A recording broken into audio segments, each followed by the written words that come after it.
last night. Crap. I'm okay. Just give me like a second or 5 or 36. Oh. Whoa. Ugh. Ah. Okay. Alright, I can do this. Okay.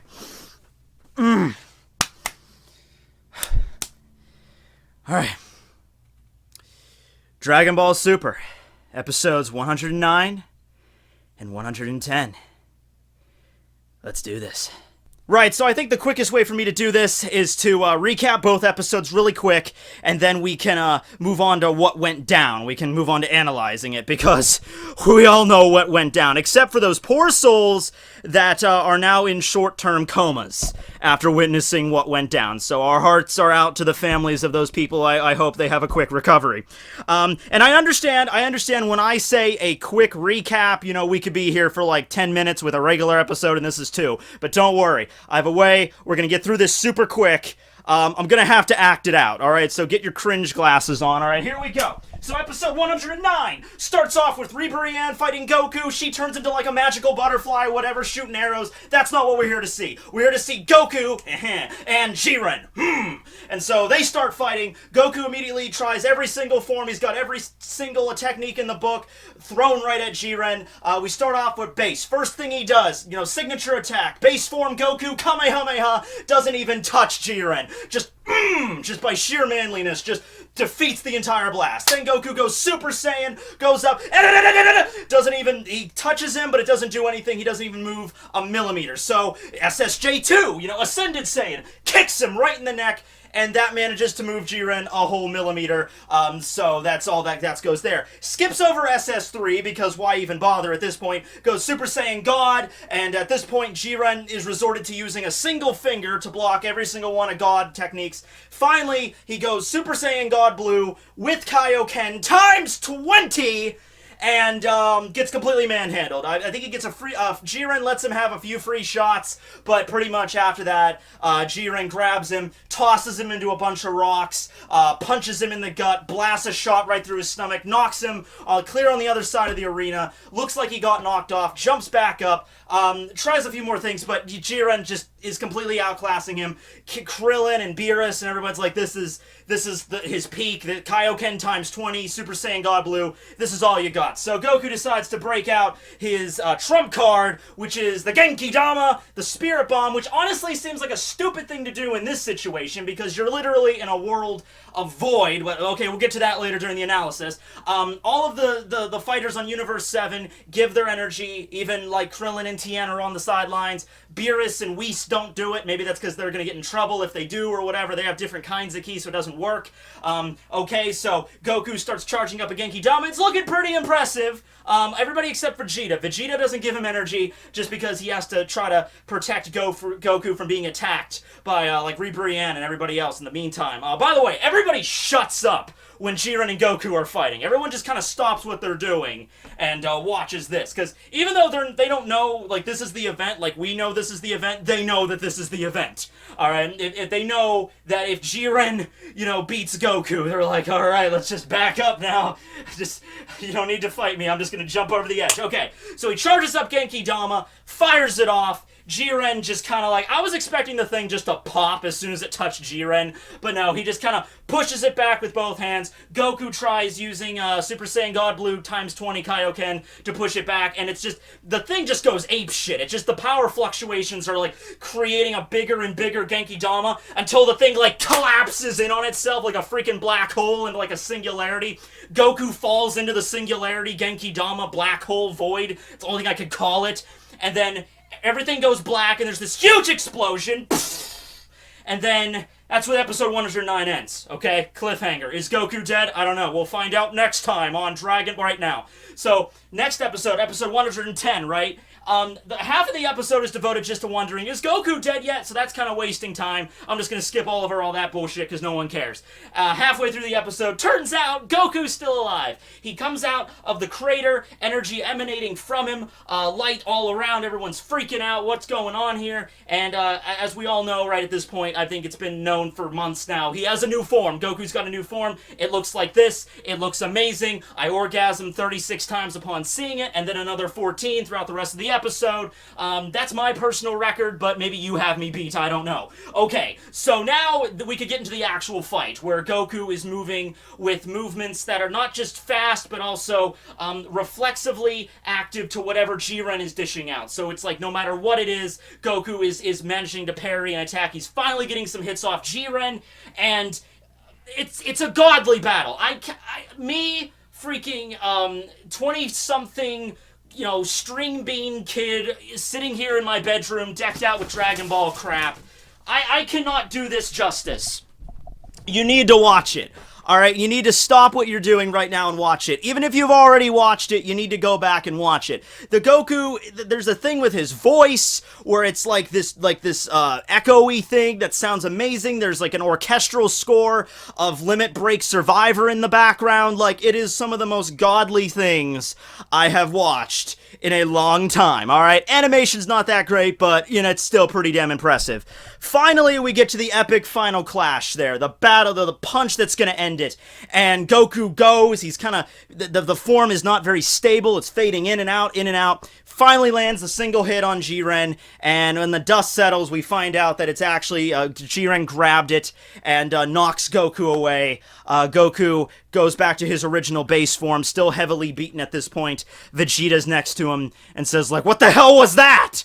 And Goku's just like, I don't really know myself. Goku teleports away to another location. Vegeta goes back to fighting against Ribrianne, and Hit arrives to fight against JIREN. And that's where the episode ends. That's where episode 110 ends. Okay. Holy shit. Okay, so a few things. Alright, so the new ability, let's just start off with that. It's called Ultra Instinct, and it's something that all the gods of destruction were losing their bananas over, okay? And the reason that they were is because this is a technique that all the angels know how to do. We've seen it before. We've seen Whis use it before, as well as all the other angels. They have the ability to react without their brains actually thinking about reacting. It's sort of like reflex, but not a kind of reflex that you would normally expect. It's basically like, before the attack is even seen or processed or anything by the brain, you parry, or you block it, or you launch a counterattack. And this gives you more time to think of strategies and stuff. Like, you're basically slowing time down to a certain point, so even when Topo was trying to interfere during the battle, he shoots off Justice Flash. Goku just kind of turns around and, like, with the most minimal movements, dodges every single attack. Alright, so that's the deal there. And all the gods of destruction were pissed, because even for a god of destruction, this is a hard thing to master. Whis was like fanboying to the extreme when he figured out what this was. He was gushing. He's like, oh my god, Goku-san finally learned it! Because this is something Beerus is even having difficulty learning how to do. He actually did use it in the most recent Dragon Ball manga when Beerus was fighting, spoilers, when Beerus was fighting all the other gods of destruction. He used it a little bit there. So this is the ability of this power that, the height of this power is that even gods have a hard time using it. And Goku was able to learn it pretty much like that. It was for a limited time only, but we think it's because of the Spirit Bomb is what triggered it. When the I don't even know how to explain that. When the Spirit Bomb, the power fluctuations between the power struggle between JIREN and Goku was so great, the exchange of ki, the Spirit Bomb began to go apeshit. It was like getting bigger and bigger, and then it just compressed. And then Goku fell into it. And I guess the way Whis hypothesizes this is that the latent energy in the Spirit Bomb was providing Goku with the energy because he had already exhausted himself with all the Kaioken time 20s, Super Saiyan God Blue. Goku was out of gas already, but absorbing all the energy from the Genki Dama allowed him to fight, and then it's going into this state. Now, we don't exactly know. Like, I'm sure Goku had witnessed this before, Whis using it on him, but I don't think Whis ever sat him down and explained it to him, like, this is how you use this form. He might have done that off camera for all we know. But Whis likens it to like layers of his, something deep inside of him shedding its shell and appearing. Like this is part of like his Saiyan biology. And even JIREN near the end, as he's getting his freaking stomach piled in by Ultra Instinct Goku, thinks that, yeah, these Saiyans are quite an interesting race. And we all know Saiyans are all about fighting. They can fight on pretty much any world. They can fight with pretty much any style. So, I'm just gonna chalk this up for Goku's Saiyan biology and adaptability. Like, fighting against somebody that he has no chance in hell, and his body just subconsciously going through every single technique he's ever witnessed and trying to pick out something that could actually be used to fight against JIREN, and this is what he came up with. If Goku didn't, meet Whis, I mean, he wouldn't be here to begin with, but you know what I mean? Like, if Whis never used this move on Goku, Goku probably would have never learned it, and he would have been dead right now, because Goku did hit pretty hard by JIREN in this episode. The episode, it really did deliver. I was really on the edge of my seat on a few moments, really because I didn't know how it was going to end. It didn't have a big climactic finish where Goku, like, Ultra Instinct punches out JIREN and knocks him over. I don't think anybody actually gets knocked out in this episode, which is odd considering it's this 2-episode special event. But we are going to get hit in JIREN next episode, that's going to be incredible. Let's see, a few other things. It's very clear at this point, while in that form anyway, from the reactions we were seeing from Beerus, that I'm pretty sure Beerus notices that Goku, while in this form, is stronger than he is. Coupled with the jealousy of Goku being able to use Ultra Instinct is incredible. We see Bermud, the God of Destruction from Universe 11. We see him speaking to JIREN at the beginning of the episode, telling him, you need to go and you need to fight now and crush Son Goku. There's this theory that Bermud is actually the one in control of JIREN. JIREN is a little bit more of a puppet. From what we've seen in this episode, I don't know how... There's certain parts where it seems like it is and certain parts where it seems like it isn't. The only thing I have to bring up is if JIREN is really as strong as he is, he's much stronger than Toppo. Why is Toppo the one that is considered for the next God of Destruction and not JIREN? Unless JIREN turned it down, but I don't know.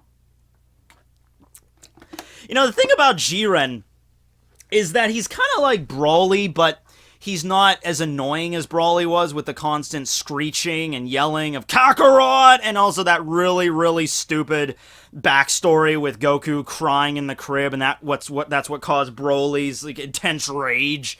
But JIREN really doesn't have a lot of like personality or anything. He's actually pretty much a blank slate, just a guy that he does resemble a puppet. That's what I'm basically trying to get across here.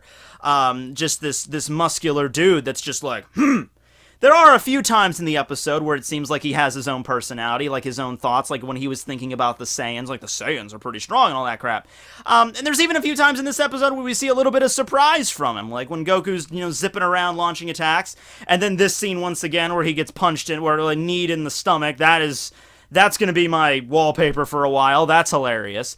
So there are scenes like that where it does look like he's not just a puppet being controlled by Bermuda. It actually looks like he's his own Martian gray alien guy. But from the start, I don't think we've seen his full power.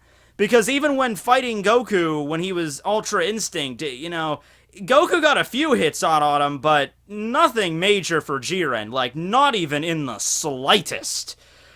Oh, man. What else? Okay, there's a few things about the Spirit Bomb they bring up. They mention that Krillin mentions, because when Goku starts to do the Genki Dama, he goes back into base, and Tien asks him, like, so why did he go back into base when he did that? And Krillin's like, oh, when he goes Super Saiyan, it's that malicious intent. I'm glad they referenced that, because I think that was something earlier on in Dragon Ball Z they had to make a point to mention. Goku couldn't use it while in Super Saiyan form. He can push it back when he's in Super Saiyan, like when he fought against Kid Buu, but he cannot, he can't make it while he's in Super Saiyan form. And I think even in one of the movies, I think it was Android 13, he makes the Spirit Bomb as base, then goes Super Saiyan, then, like, absorbs it.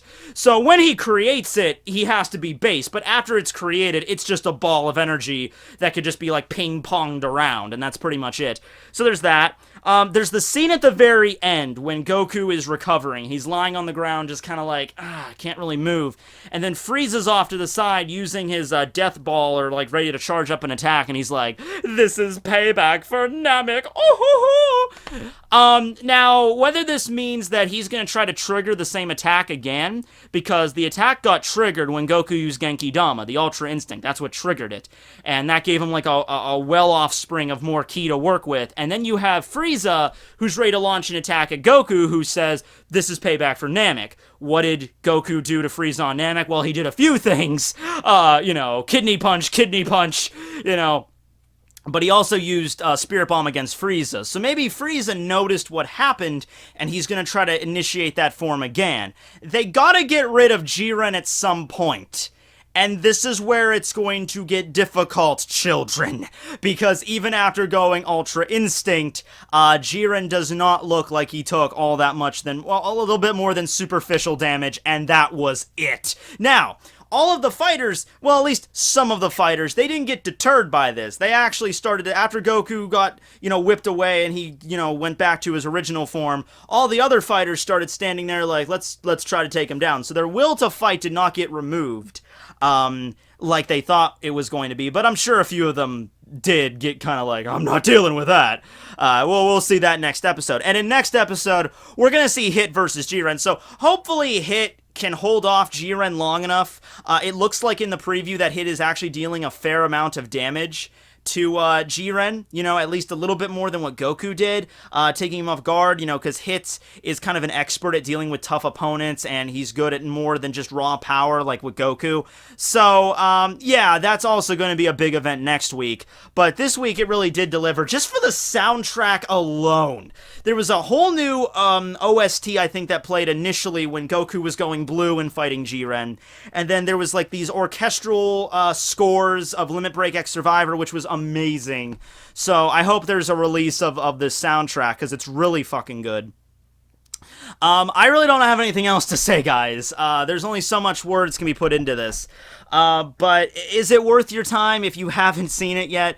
Yes, it is worth your time. Both episodes are worth your time. The only thing is, at the beginning of episode 110, they kind of have to play it off like, is Goku really dead?